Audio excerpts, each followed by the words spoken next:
नमस्कार। मैं आरडी भारती और आप देख रहे हैं बिहारी सुनता। बहन मायावती जी ने जो सरकार से अपील किया ट्वीट पे और आग्रह किया है, शिक्षण संस्थान को ध्वस्त नहीं किया जाए। ये मामला है जौहर यूनिवर्सिटी का और सरकार सख्त थी, लेकिन कमिश्नरेट ने उसके ऊपर रोक लगाई। वो सुनवाई करेंगे, तत्काल प्रभाव से तो रोक लग गई है।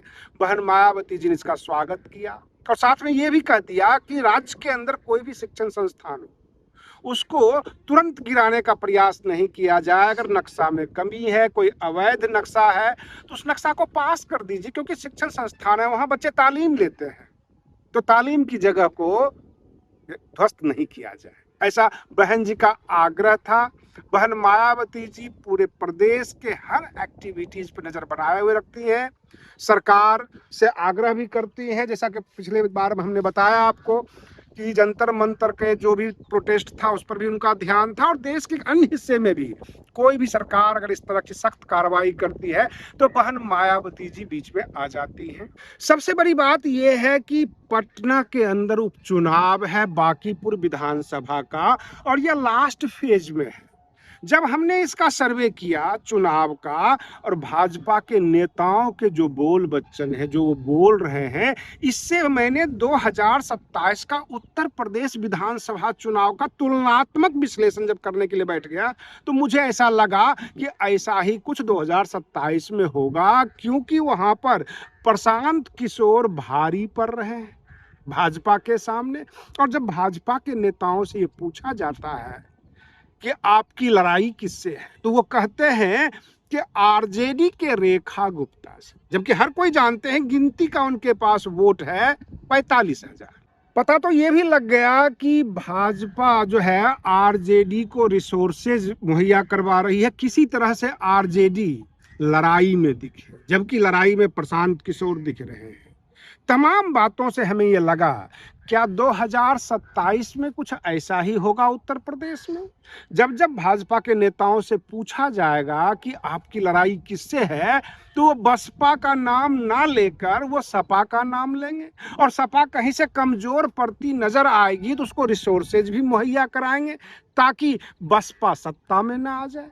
सबसे बड़ी बात यह है कि बसपा के साथ लोग जुड़ रहे हैं। हमने ये तुलनात्मक विश्लेषण यह भी किया कि जो लोग भाजपा को पसंद नहीं करते और जो आरजेडी को भी पसंद नहीं करते, वो किसको वोट देंगे? तो वो सबके सब प्रशांत किशोर को वोट दे रहे हैं। और सबसे आश्चर्यजनक बातें ये है कि जो फर्स्ट टाइम मतदाता बने हैं, जो पहली बार वोट गिराएंगे, तो ये जो जैन जी का आंदोलन, जो कांग्रेस जनता पार्टी का, वो तमाम भाजपा के खिलाफ कर दिया है। तो फर्स्ट टाइम जो मतदाता होंगे वो भाजपा को वोट नहीं देंगे।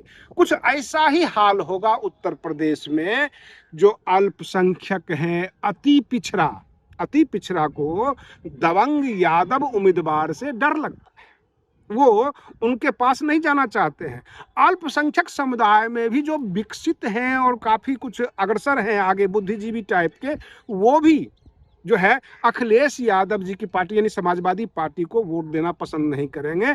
तो ऐसे तमाम लोग जो भाजपा को भी पसंद नहीं करते और सपा को भी पसंद नहीं करते, वो टोटल वोट बसपा को जाएगा। जैसे कि सवर्ण जो है, एक बार तो उन्होंने दाव लगा लिया, 2 बार दाव लगा लिया भाजपा पे, जब देखा कि हर बार उल्टी गिनती ही शुरू होती है, जो है सर्व समाज के खिलाफ ही कानून आते हैं, सर्व समाज को ही कुचले जाते हैं। तो जो सर्व समाज का वोट है, अगर भाजपा को नहीं जाएगा तो वो सपा में भी जाने वाला नहीं है, वो सीधे बसपा में जाएगा, और इस तरह से वोट शिफ्टिंग होगी। कहने का मतलब ये कि अति पिछड़ा, अल्पसंख्यक और सर्व समाज के लोग, तमाम लोग बसपा को वोट देंगे। और जब बसपा लड़ाई में आ जाएगी तो भाजपा के नेता ये कहते हुए नजर आएंगे कि हमारी लड़ाई तो सपा से है, समाजवादी पार्टी से, और ध्रुवीकरण करने का प्रयास करेंगे। कुछ ऐसा ही होने वाला है बांकीपुर में, जो भाजपा के नेता कहते हैं कि हमारी लड़ाई तो आरजेडी में है, जबकि सब जानते हैं पिछले चुनाव में भी आरजेडी को 45,000 वोट। रेखा गुप्ता जी को पूरा बिहार भी नहीं जानता, फेमस कैंडिडेट भी नहीं है, लेकिन प्रशांत किशोर तो काफी फेमस कैंडिडेट है और प्रशांत किशोर की सीधे लड़ाई है नीरज सिन्हा से, यानी भाजपा से। भाजपा के राष्ट्रीय अध्यक्ष, तमाम नेता, सबके सब उतर गए हैं और चाहते नहीं है कि प्रशांत किशोर को लड़ाई से बाहर दिखाया जाए और किसी तरह कठपुतली की तरह रेखा गुप्ता उनके सामने हो।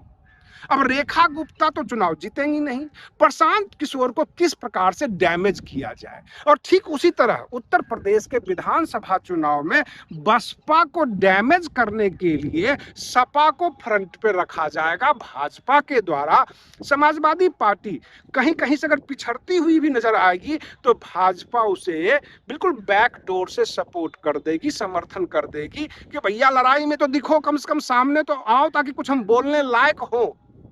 रही बात ये, हिंदू मुसलमान अगर वो करना चाहेंगे तो वो सपा से ही संभव है, बसपा से इसलिए संभव नहीं है कि सर्व समाज, अल्पसंख्यक, SC ST कोर वोट तो उनके पास है ही।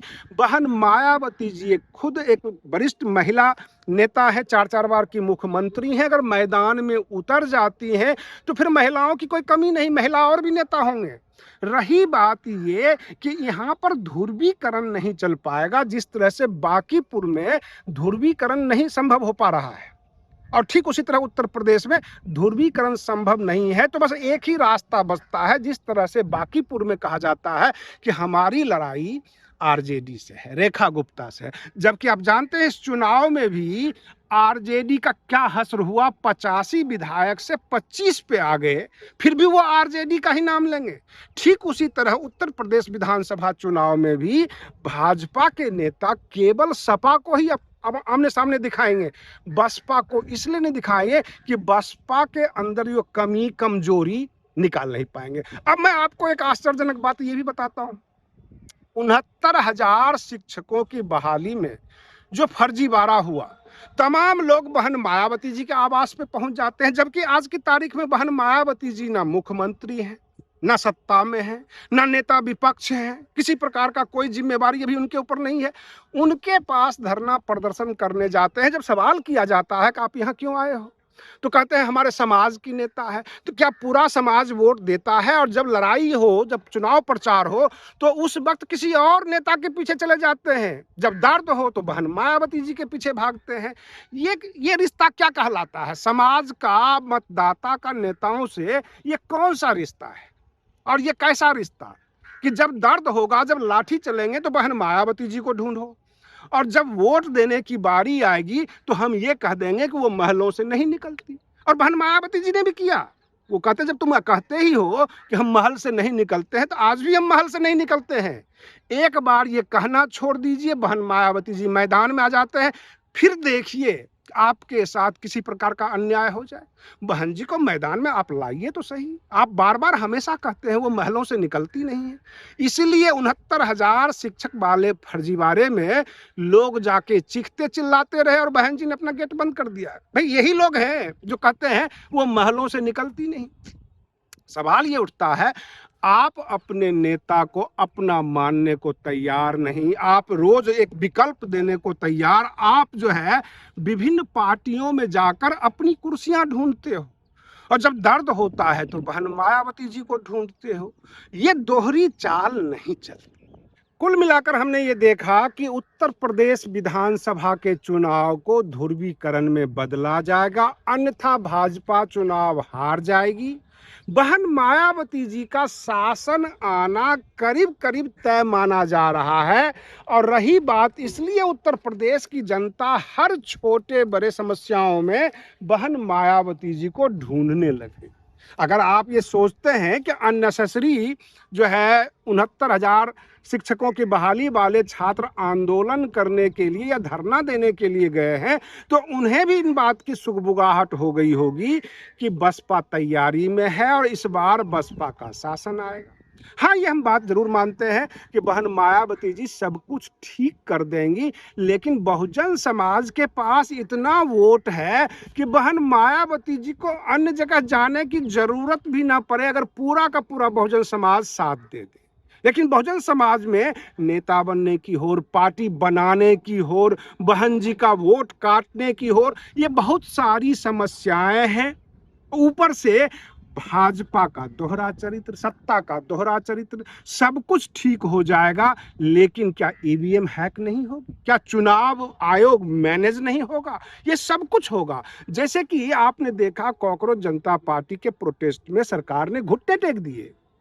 ये फिजिकल था, ये मैनुअल था, लेकिन जहां पर इलेक्ट्रॉनिक्स आइटम होगा वहां पर भाजपा चुनाव जीत जाएगी। 2027 के विधानसभा चुनाव के विश्लेषण के साथ मैं अपने दर्शकों से यह आग्रह करना चाहूंगा कि अगर आप चैनल पर नए हैं तो चैनल को सब्सक्राइब कर लीजिए, वीडियो अच्छा लगे तो इसे लाइक कर दीजिए, शेयर कर दीजिए, और फिर हम मिलते हैं अगले वीडियो के साथ उत्तर प्रदेश विधानसभा चुनाव का चुनावी विश्लेषण और पूरे देश की खबरों के साथ।